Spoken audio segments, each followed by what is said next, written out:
In this video, I want to take you through how to arrange your tools in Global Mapper after installation.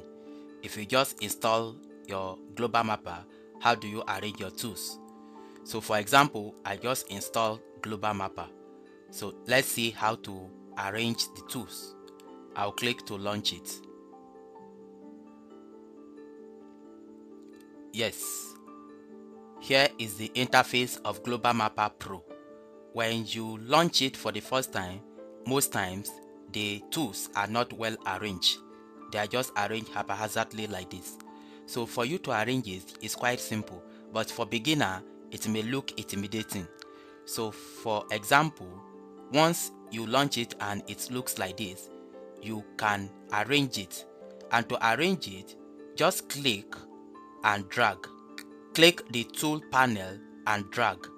For example, click here and drag to where you want it to be.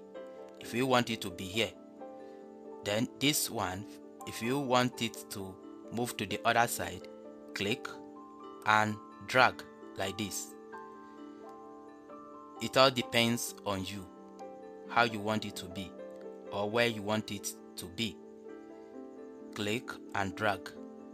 You can see that it's now making sense. And of course, I can even put it here. So to do that, I'll click to take it there.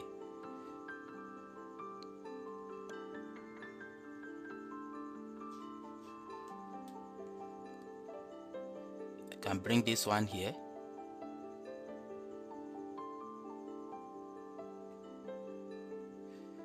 I can move this one to this side. So the arrangement actually depends on you. If you see somebody's Global Mapper interface looking scanty, it's just a matter of arrangement. Anyone you don't want, you can close it. Any tools you think you use frequently, you can enable it.